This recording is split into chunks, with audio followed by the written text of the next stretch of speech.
anticoagulantes orales, pues, los anticoagulantes orales van a reducir el riesgo de EB6 isquémico y embolismo sistémico en pacientes que ya han sido diagnosticados con fibrilación auricular. Pero sin embargo, el inicio de anticoagulantes orales también, o sea, podríamos ver que tuviera algún riesgo de recurrencia del mismo EB6 isquémico y también podríamos tener el riesgo de sangrado después de un EB6 isquémico, pero esto todavía no está del todo claro. Por eso la necesidad de hacer este estudio.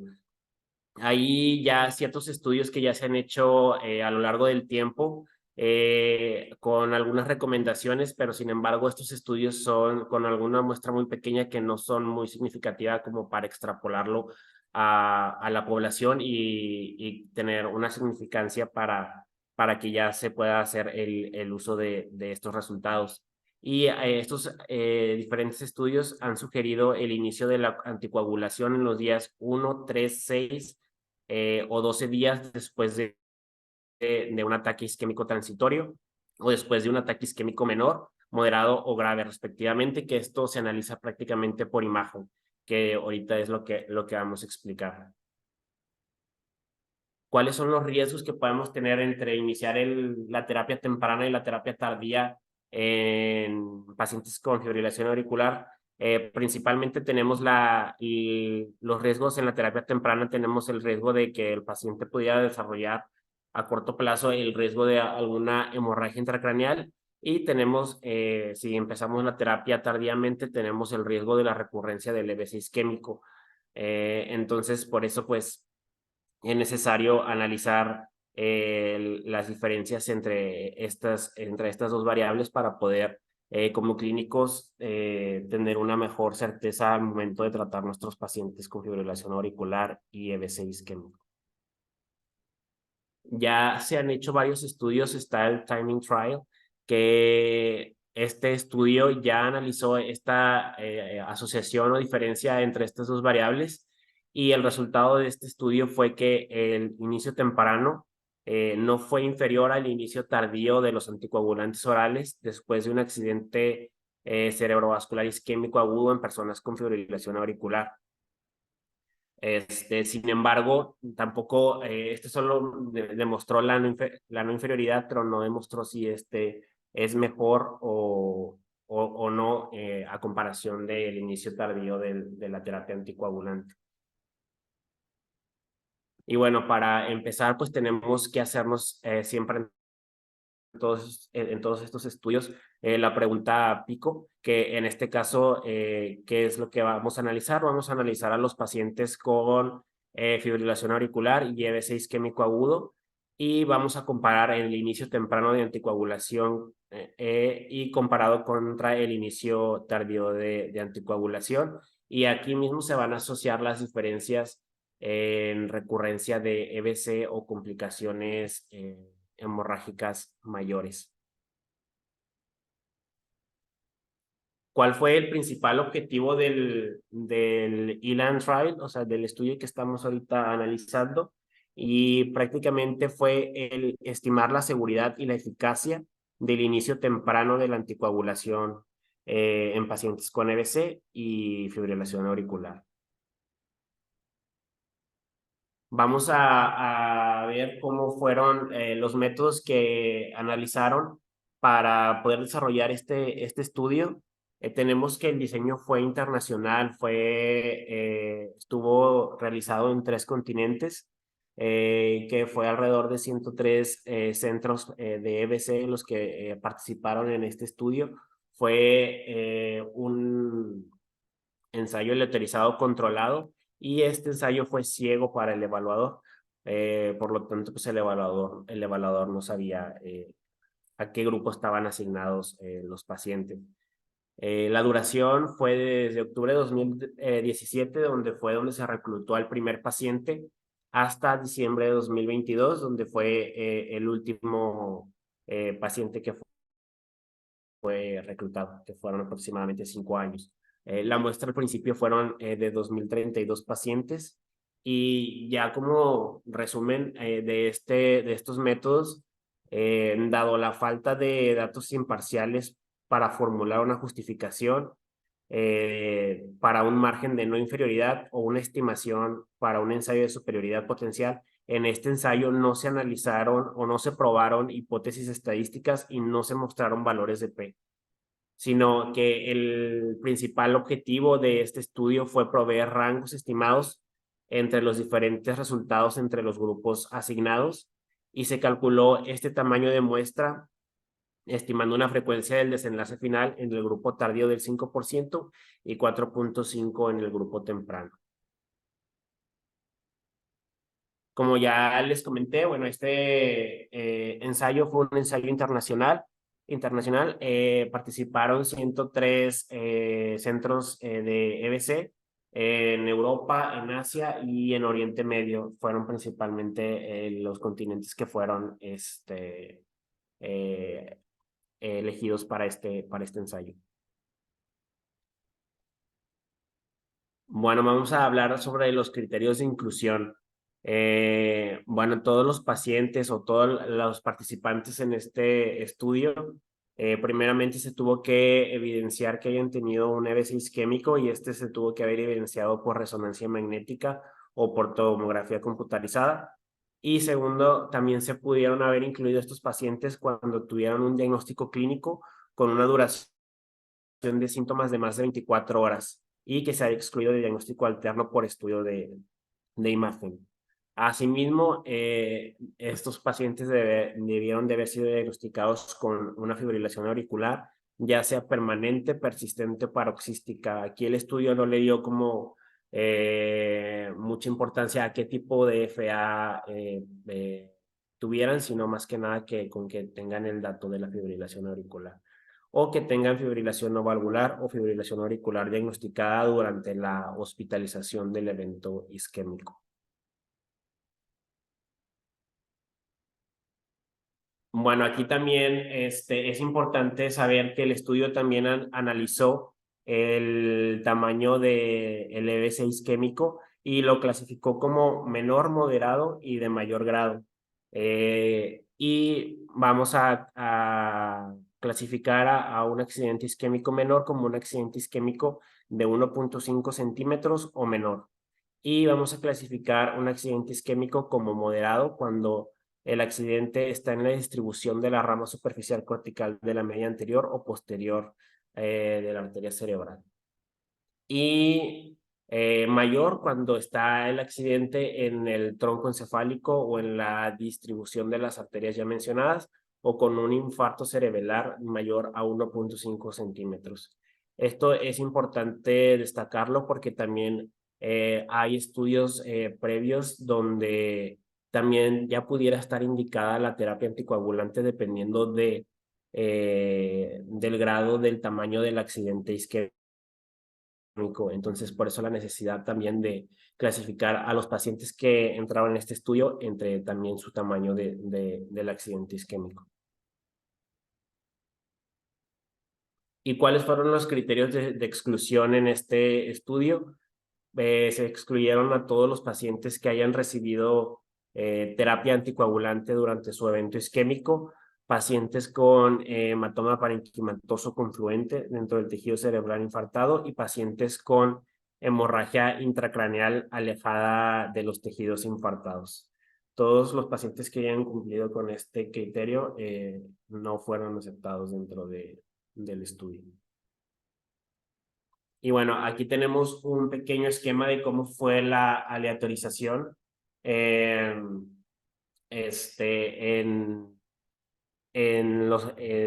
los diferentes grupos, dependiendo del grado del tamaño del accidente isquémico.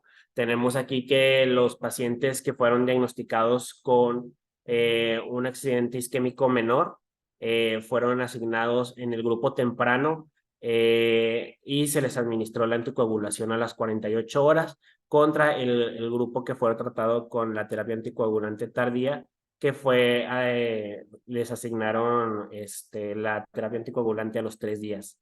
Y después tenemos al grupo que fue diagnosticado con un accidente isquémico moderado, donde aquí los pacientes que fueron asignados al grupo temprano, al grupo de terapia temprana, fueron también administrados la terapia a las 48 horas, y los que fueron asignados a la terapia tardía recibieron su terapia a los 6 días.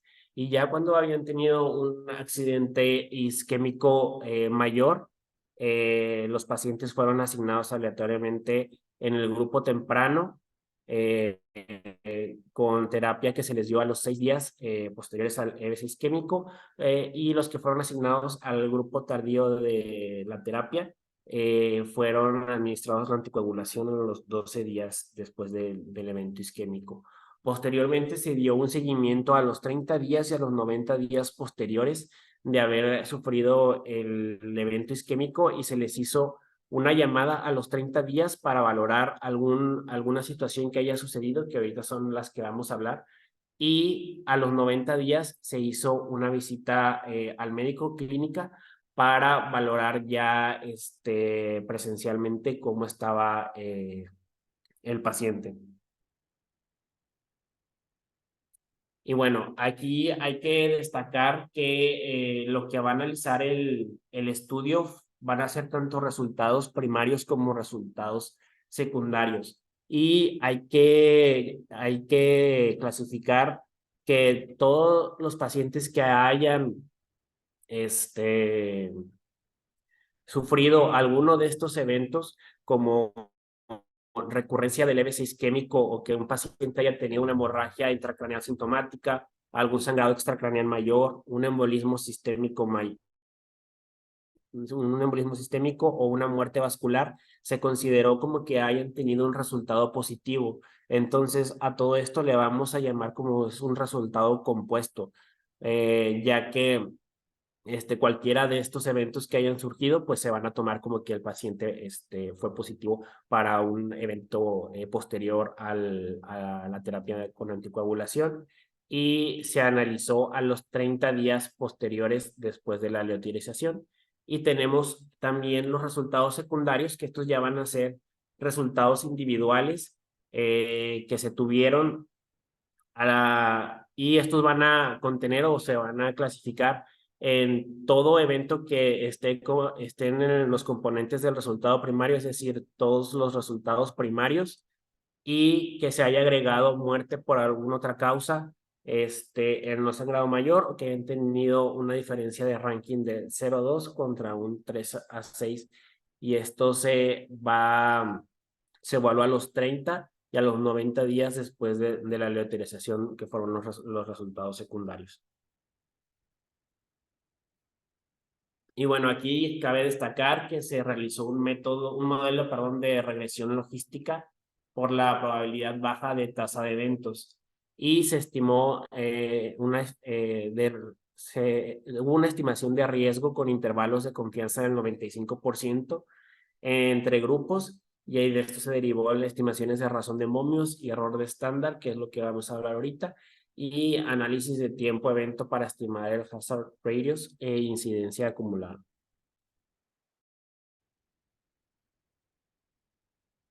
Y bueno, vamos a hablar un poquito sobre la estadística que llevó a cabo el estudio. Con 1,802 participantes, que es la muestra que se contemplaba al principio, se asumió que un resultado primario ocurriría en el 5% de los participantes. En el grupo control, que era el grupo control, eran los pacientes que tuvieron terapia tardía, y 4,5% en el grupo experimental, que es los pacientes que se encontraban en el grupo de terapia temprana.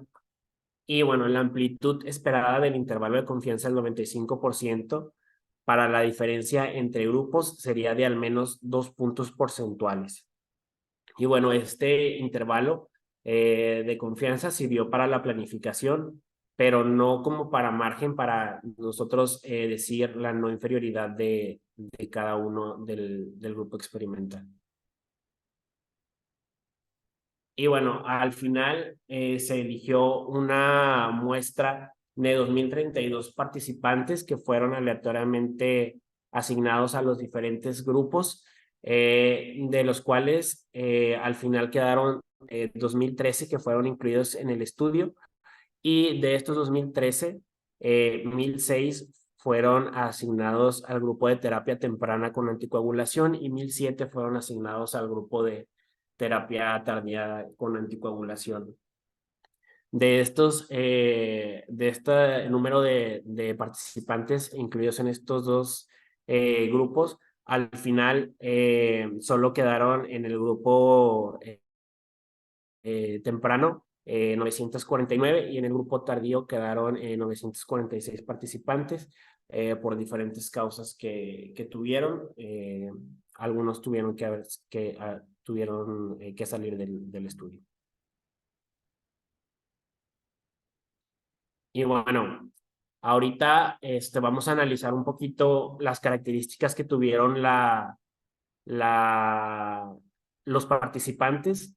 Entonces tenemos diferentes características de edad, sexo, localización, antecedentes personales patológicos o la gravedad del evento isquémico, el tamaño del evento isquémico. Entonces, tenemos que aproximadamente el 10% de los pacientes que fueron incluidos en este estudio ya tenían el antecedente de haber tenido un EBC. Más de la mitad de los pacientes tiene el antecedente de haber tenido hipertensión arterial sistémica. Aproximadamente el 10% de los pacientes tuvieron el antecedente de un infarto agudo al miocardio.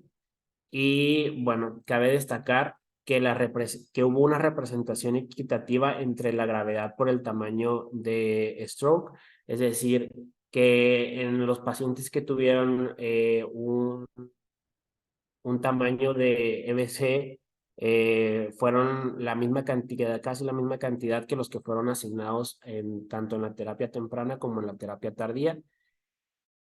Igualmente en el tamaño moderado y mayor, prácticamente fueron prácticamente iguales casi para los diferentes grupos de control, los números de participantes.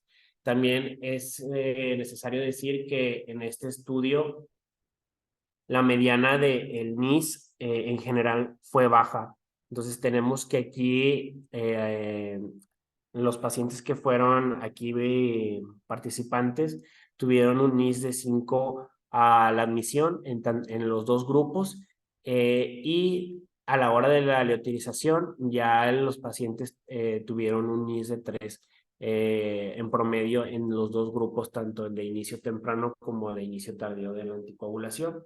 Y cabe destacar también que casi 40% de los pacientes que participaron en el estudio fueron trombolizados. Entonces, no habría por qué tener una diferencia entre los grupos, ya que fue prácticamente el mismo porcentaje en los dos grupos, tanto el de inicio temprano como el de inicio tardío, de pacientes que fueron trombolizados.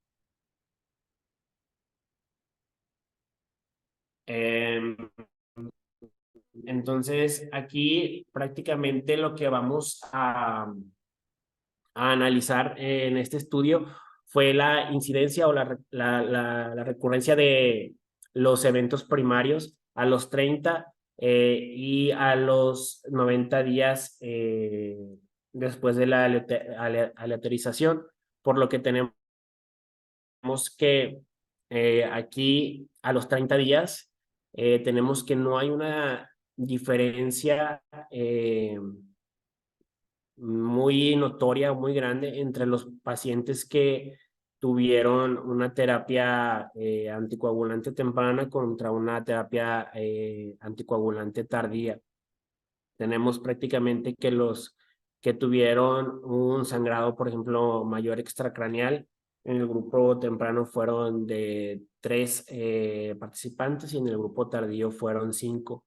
Cabe destacar que la definición para considerar aquí en este estudio una hemorragia extracraneal mayor fueron los pacientes que tuvieron un descenso de la hemoglobina de 2 gramos en 24 horas o que hayan tenido la necesidad de recibir 2 paquetes globulares durante su internamiento. Y bueno, tenemos también que haya tenido una hemorragia intracraneal sintomática, o una recurrencia del EBC isquémico. Aquí, por ejemplo, en la recurrencia del EBC isquémico a los 30 días, tenemos que en el grupo de la terapia temprana fueron 14 contra 25 de la terapia tardía. Aquí prácticamente podemos ver que solo hay ciertos eventos primarios en los que podría llegar a ser un poco beneficioso, pero no como quiera notamos una diferencia entre el desenlace entre la terapia temprana y la terapia tardía. Y bueno, asimismo como se comparó a los 30 días, también se comparó a los 90 días después de la leoterización. Y bueno, tenemos que, por ejemplo, aquí la muerte vascular por otra causa,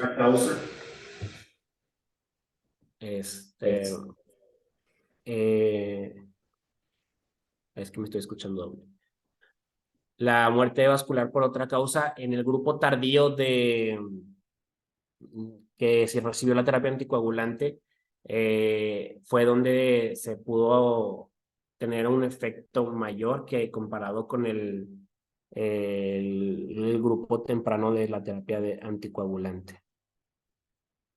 Y bueno, aquí ahí vamos a detenernos un momento. Ajá. No sé si me escuchó. Sí. Okay. Perfecto. Entonces, ¿cuál es la pregunta que quiere responder este artículo? Con tus palabras, Julio. Prácticamente si hay alguna diferencia significativa que pudiera ayudarnos a nosotros como los clínicos para saber si iniciar la terapia temprana o la terapia tardía en estos pacientes. Ok, entonces, antes de partir, ¿está bien? ¿De acuerdo? Vamos a pasar a otro punto. ¿Qué efectos, va para todos la pregunta, no sé nada más para Julio, podría tener el empezar la terapia anticoagulante en un paciente con stroke y FA de manera temprana versus tenerla de manera tardía? ¿Cuánto es lo normal ustedes, si quieren antes de responder esa pregunta, ustedes normalmente cuándo dejan la anticoagulación? Y no me digan que cuando les digamos, por favor. ¿Cuándo es un rango que consideran razonable ustedes si tienen un stroke con FA para empezar la anticoagulación con lo que quieran? Depende de la severidad del stroke, pero regularmente en la primera semana. Ok, dicen en la primera semana. Pero depende de la severidad. Menores, unas 48 horas. Ok, entonces en las primeras 48 horas, dicen aquí algunos. ¿En qué te basas, Paco?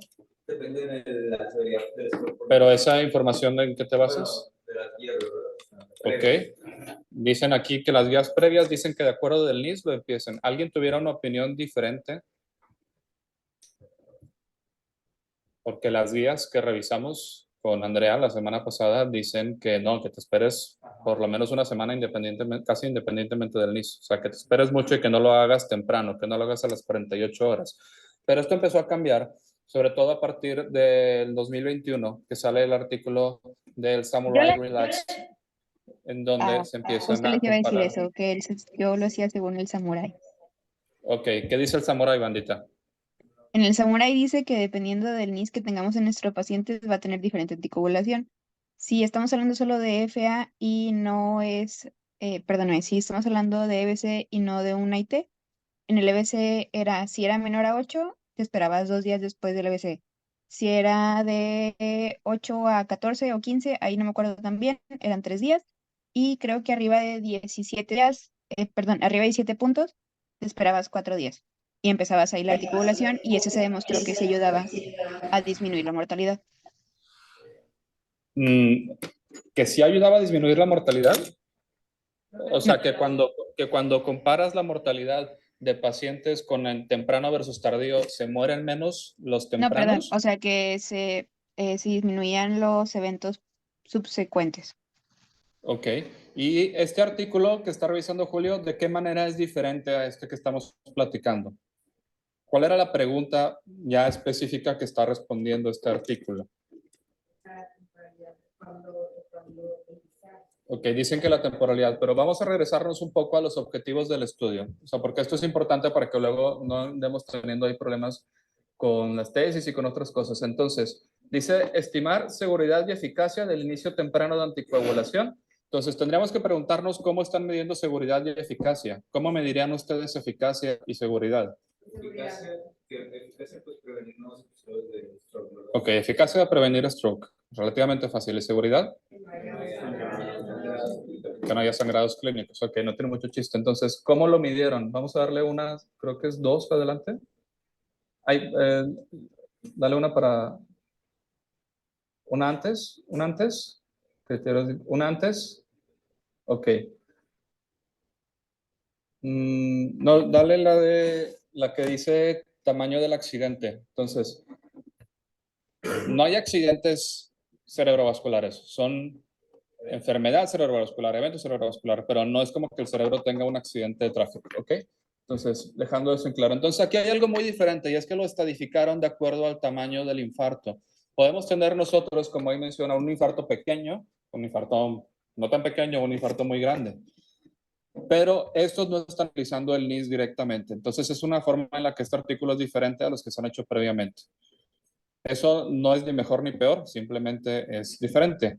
La desventaja es que, bueno, nosotros no sabemos medir a veces por tamaño con un TAC. O sea, eso lo tiene que hacer rayos, no lo podemos hacer clínicamente tan fácil nosotros.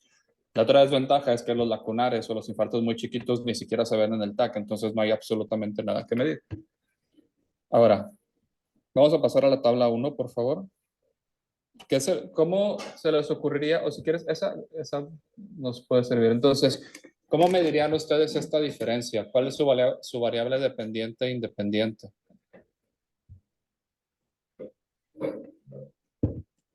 ¿Zambrano?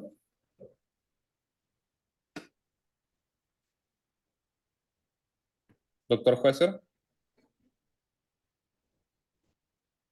La variable independiente sería si está anticoagulado cuando se infarta o cuando temprano no está anticoagulado. Ok, pero, o sea, lo independiente es la anticoagulación. ¿Y qué es lo dependiente? Ok, entonces, ¿qué harían aquí? ¿Harían un outcome compuesto? ¿Harían un solo outcome? ¿Harían qué? O sea, tu objetivo principal aquí tendría que ser entonces ver hemorragia y luego tendría que ser otro, bueno, un outcome compuesto con hemorragia de cualquier tipo, intracraneal, bla, bla, bla, y otro que sea de eficacia, que sea reinfarto. ¿De acuerdo? ¿Y cómo compararían eso? ¿Harían un CHI, un TED Student? Bueno, entonces hay que tener...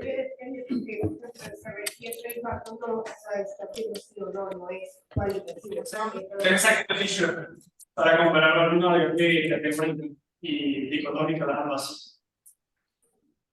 Perdón, no te escuché, no sé ni quién hablaba, pero no escuché muy claramente. Para que nos estoy Humberto, este tipo de la comparación podría ser un test de Fisher con un chip para depender de las características de los datos, pero cualquiera podría funcionar. Ok, podríamos usar una chi cuadrada entonces, ¿no? Para comparar variables categóricas, presencia o ausencia de un evento. Entonces, si ustedes tuvieran una tesis que fuera más o menos así, eso sería lo que harían. Ahora, vamos a la tabla 1. Esa es la que dice table 1. Un poquito más adelante. Otra, esa es la figura 1, esa es la tabla 1. Entonces, la tabla 1 en todos los papers siempre tienen que ser las características basales. Ahora, vean esa tabla un momento y ¿qué les parece que sea diferente a los pacientes que ven ustedes normalmente?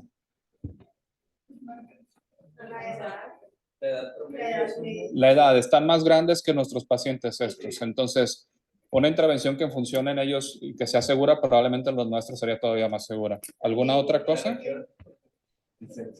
Todos son del otro lado del charco. Ok, la región definitivamente. ¿Algo más? Vemos más hombres. ¿Algo más? Bueno, ellos también están viendo más hombres. 60 y 50 y tantos % más hombres. Los trombolizados, están viendo una cantidad nada despreciable de trombolizados, cerca del 40%, que eso es lo que deberíamos de trombolizar normalmente. Y otra, ¿qué tienen esos pacientes que casi no tienen los nuestros?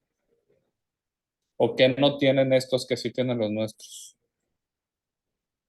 ¿No se les hace que está muy bajito el NIS? Que nuestros pacientes están muy fregados y estos están muy bien.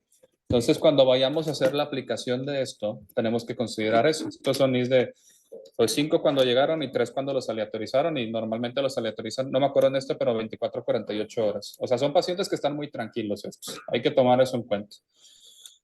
Y bueno, ¿qué más, Julio? Entonces, ¿qué fue pasando con este artículo? ¿Podemos poner ya la siguiente gráfica?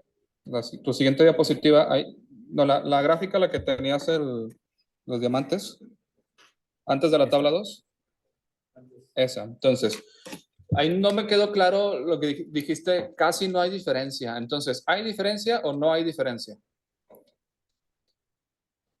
¿Qué estamos comparando ahí? Estamos comparando, si, o sea, si hay una diferencia entre el uso temprano de anticoagulantes contra ¿Y cómo la interpretamos esa diapositiva? O sea, que no hay, o sea, por ejemplo, analiza todos los resultados primarios y, bueno, te saca el odds ratio de cada Ok. uno de ellos. ¿Y Sí. cómo interpretas ese odds ratio?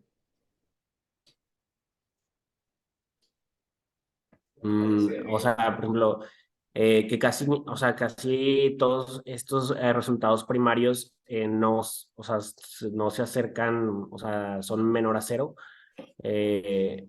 Entonces, bueno, aquí pues podrías ver que no hay una, como si decirlo, alguna asociación importante entre los dos grupos que se fueron analizados. Ok, aquí tenemos que tener mucho cuidado con las palabras que utilizamos cuando hablamos de estadística, porque son cosas diferentes. Asociación, correlación, diferencia clínica, diferencia estadísticamente significativa. Entonces, dices que está menos de 0. ¿Seguros ahí viendo eso que todos los parámetros están menos de 0 en el intervalo de confianza? No, está más de 0. Todos están más de 0. O sea, el límite superior está en 0 punto algo. Eso es, pues es más de 0. Entonces, estos intervalos de confianza hacen que estos outcomes haya una diferencia. Sí. O sea, si es uno, es de relación. Y luego va a depender si es una relación como a favor, o sea, como... Ahí se ve al final del día el cero es la misma diferencia. Entonces, como cada uno de los intervalos del 95% lo está cruzando o está tocando, ahí hay una diferencia, no se puede determinar que existe como tal. El problema con este tipo de análisis es que no hay una, como tú dices, no hay una comparación directa, solo está haciendo un chico al lado para tal. Nada está estableciendo que tenemos un margen que va desde el 2.84 hasta el 47, al punto 47, que habla del porcentaje donde... Humberto, perdón, es que no se te entiende muy bien, no se te puede acercar más, no se escucha mucho eco. ¿Qué opinas de eso? Pero bueno, en lo que, si quieres acércate, pero ahorita lo que estaba comentando, que creo que tampoco se alcanzó a escuchar porque estaba sentada ya lejos, o sea, es que si tenemos un 1, sería en el odds ratio, es que no tenemos relación y ya después viendo si es más de 1, menos de 1, si podemos ver si esta relación como sería como positivo o negativo. ¿Para ti hay diferencia o no hay diferencia? ¿Te aumenta? Aquí la pregunta es, o sea, ¿te está beneficiando el riesgo o te lo está perjudicando? Sí. O sea, se supone que cuando es menos de 1 o sea, nos estaría protegiendo, ¿no? O beneficiando cuando es más. No sé si estoy equivocada, pero cuando es más, entonces nos está. O sea, según yo, aquí lo que muestra más el estudio es como que no hay diferencia entre los dos grupos de los que recibieron terapia temprana contra la tardía, ¿no? Exacto, entonces este no es un odds ratio como tal, ahí dice la tabla, es una diferencia de riesgos, o sea, está comparando la diferencia que hay entre el riesgo de tener un outcome de los que vienen aquí, o sea, ¿qué tanto puedo sangrar si yo me tomo el medicamento versus si me lo tomo antes, o sea, si me lo tomo antes versus si me lo tomo después, y estoy comparando eso? Entonces, el diamante es el punto que nos sale el cálculo, y aquí nos diría, por ejemplo, el primero, o sea, la probabilidad del outcome primario, que es el compuesto de todos los demás, sale a menos 1.18. O sea, entonces sería menos probable que me pasara el outcome si yo tuviera un tratamiento temprano. Sin embargo, cuando vemos el intervalo de confianza está muy amplio, el cuadrito está muy chiquito, está llegando al cero, entonces no hay diferencia. O sea, esto se interpreta como a los pacientes aparentemente les va igual si están tomando la pizza o lo que tomen antes o si lo toman después, de acuerdo, y el antes o después de acuerdo a lo que me dieron ellos, de los que vienen ya en sus criterios de inclusión y ya su intervención. Y lo de abajo es lo mismo, pero a 90 días. Entonces, clínicamente nos importa en este caso el de arriba, porque a mí no me importa realmente la diferencia de una semana para que sangre dentro de 3 meses. O sea, si sangre en 3 meses, ya fue por otra cosa, ya no fue por el tiempo donde yo se lo indiqué. ¿Hasta este punto hay alguna pregunta? Vamos a poner lo que sigue, por favor. Continúa, Julio, por favor. Bueno, aquí esta grafiquita es un poquito igual a la pasada, que también pues te dice el porcentaje que tuvieron un resultado primario contra los resultados secundarios a 30 y a 90 días. Y bueno, pues prácticamente también aquí te analiza el odds ratio, que es prácticamente lo que ya estábamos hablando, que no había una diferencia entre los dos grupos para nosotros poder decir si alguno de estos dos grupos controles pues es mejor. ¿Qué limitaciones aquí le encontré yo al estudio? Bueno, es, por ejemplo, que este estudio excluyó a personas con terapia anticoagulante de base y personas que tuvieron una hemorragia parenquimatosa tipo 1 y 2, que también las excluyó. Y bueno, la puntuación del NIS mediana en el momento de la aleatorización fue bastante baja.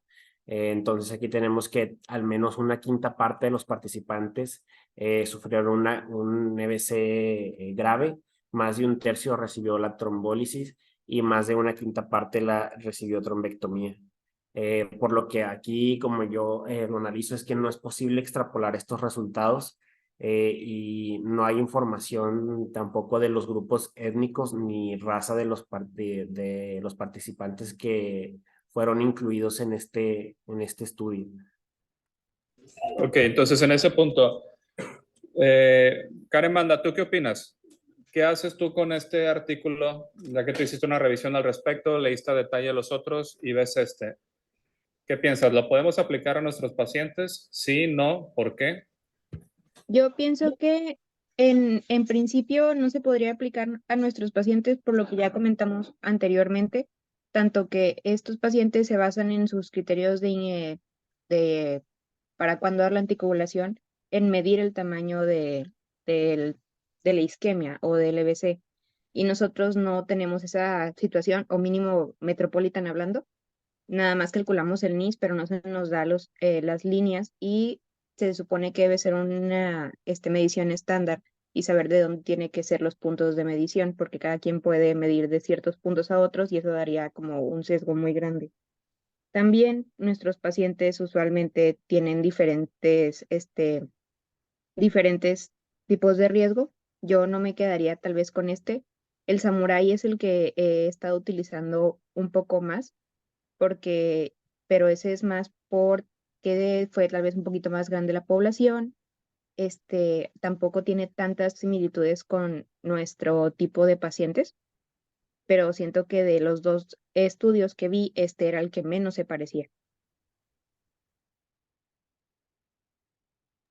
Yo quería agregar algo, creo que, o sea, en este caso podríamos también dividir nuestra población entre metropolitano y Texsalud, o sea, porque siento que hasta cierto punto se parece un poquito más a los pacientes que se ven en en nuestras rotaciones privadas, que, o sea, finalmente como limitaciones, pues sí tenemos el tema de lo étnico y la raza, que obviamente pues la raza latina o la etnia, o sea, es bastante diferente, pero creo que inclusive podríamos considerarlo como que aplicar un poquito más en pacientes en San José o Zambrano, donde aparte, o sea, pues el NIS igual llega más bajo, donde sí tenemos otros tratamientos, se hace más rápido, se activa el código, pero sí estoy de acuerdo que en los del metropolitano pues, es totalmente otra eh, gama de pacientes.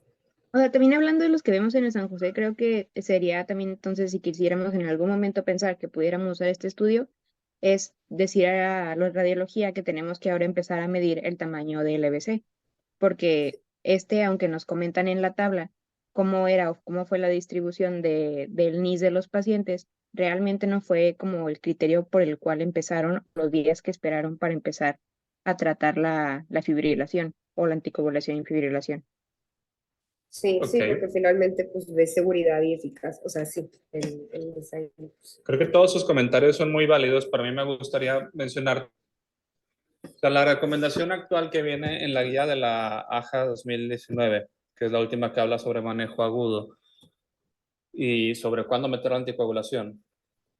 Luego la AJA 2021, que nos habla sobre ya el manejo a largo plazo.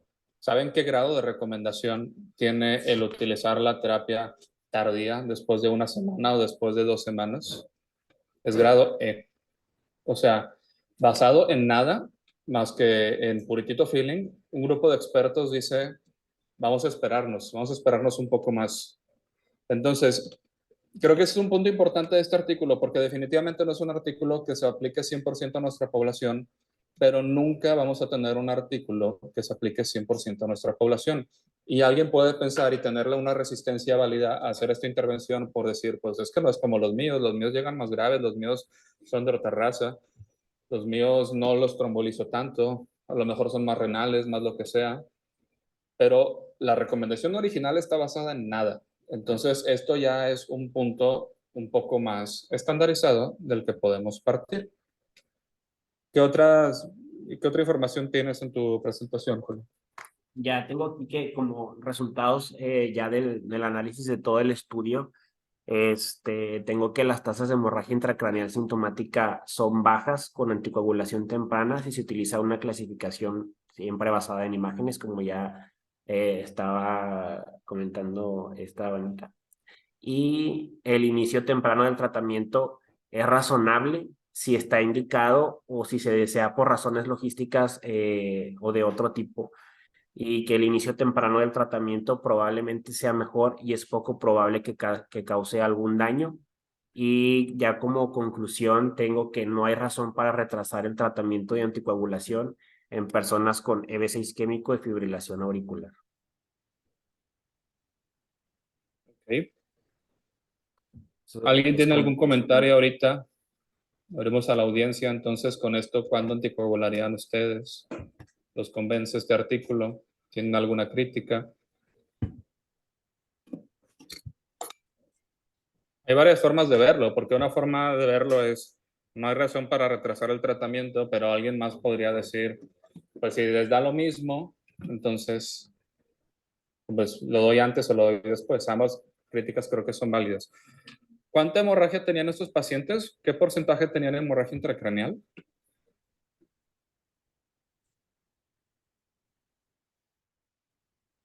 Ok. 0.2% tenían hemorragia sintomática. ¿Alguien, particularmente con los pacientes que hemos trombolizado del metro, alguien le ha tocado algún sangrado? O sea, alguien que sangre por nuestras trombólisis. Por las trombólisis aisladas de Texsalud. No por trombectomías, por pura trombólisis. O sea, casi no sangran los pacientes. Por la trombólisis casi no sangra. ¿Alguien sabe cuánto dura la trombólisis? ¿Cuánto dura la vida media? ¿Cuánto creen que dura? Dura como media hora, depende de si es alteplase o tenecteplase, no dura nada. Entonces, no pasa nada, no es una limitante el que hayan trombolizado a estos pacientes. porque no convierten por eso. Raro que conviertan por eso cuando están bien selectos. Ahora, ¿alguien que sangren por torneo? Sí, que dicen que sí. Prácticamente todos los que vemos en Zambrano sangran por trombectomía, porque ahí sí ir a picarle a la arteria directamente, eso ya es diferente. Entonces, a mí me parece que el artículo está bien hecho, es interesante, es generador de hipótesis, es algo que podríamos protocolizar aquí y es totalmente ético hacerlo porque no tenemos una buena respuesta. Y tenemos una buena cantidad de pacientes. Esto es una tesis potencial. Si alguien quiere, es una pregunta interesante. ¿Nos tengan algún comentario, alguna crítica al respecto, Jaime? Sí, ¿qué opinas, Carlos? En el análisis estadístico que no hay una P, o sea, que no se hizo un análisis con esa P significativa y solamente se hicieron como rangos, no sabemos que esto no es meramente al azar. Ok. Aquí, Jaime, en la tabla 2, me imagino. ¿Puedes poner otra vez la tabla 2, la de los cuadrados y diamantes, por favor? Esa mera, la otra. Perdón, esa, el gráfico. Entonces aquí menciona alguien que es una... Aquí es donde dices que por qué no hay P o en la tabla 1. Ok. Vamos a la tabla 1 entonces primero, porque es importante. ¿Por qué en las tablas 1 no hay P? ¿Por qué si se fijan en prácticamente todos los papers del New England no hay P en la tabla 1? Porque están aleatorizados, exactamente. Entonces, si ustedes encuentran una P ahí, esa P no significa absolutamente nada. Hay un paper que hicieron hace como 40 años donde trataban de encontrar diferencias en el tratamiento de aspirina con infarto y le pidieron a un doctor que hiciera un análisis post-hoc. O sea, un post-hoc es, yo ya lo analicé y luego veo que se me ocurre de manera exploratoria y eso es bastante criticable el realizarlo porque estoy haciendo trampa. Y al autor no lo querían dejar que lo publicara porque no tenía el post-hoc. Y firmaron una carta a los de la revista, creo que Nature, no me acuerdo si Nature o New England, pero una así muy pesada, que decía, si me pones el post-hoc, te lo publico. Y entonces el doctor, como decía que ese análisis no importaba, hizo una comparación sobre el grupo del zodiaco, de cómo era diferente el tratamiento de la aspirina dependiendo del grupo del zodiaco, y encontró una diferencia. Son diferencias que no significan nada. Entonces aquí, si encontramos una diferencia estadísticamente significativa, ¿qué significa la P? Lo único que significa es que la probabilidad de que esto sea por el azar no es tan baja cuando encontramos una P significativa. No significa me quedo con la hipótesis alterna. Solo significa rechazo la nula con cierta fuerza. Y la nula es no hay diferencia. Entonces rechazo un poco el no hay diferencia, pero no significa a la vez que sí la haya. Es un poco de juego de palabras. Entonces, por eso cuando vean una tabla 1 o si mandan un trabajo a ustedes de un póster, nunca comparen la diferencia de las características basales con P. Hay otras herramientas, pero en general si están aleatorizados no se necesitan. Ahora, en el otro, en ese gráfico, pues es que ya te está saliendo el intervalo, que no hay diferencia. Entonces, incluso si la P saliera significativa, el intervalo ya te dice que no. Por eso yo considero que estadísticamente esto está bien hecho.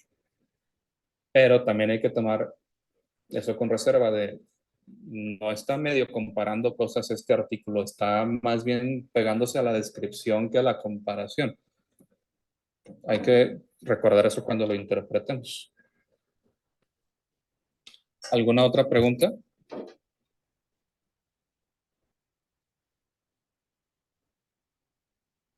Pues nada más. ¿Algo más que quieras agregar, Julio? No, por mi parte sería todo. Pues por mi parte también. Bueno, si ya no hay más dudas, pues damos por terminada la sesión del día de hoy. Gracias.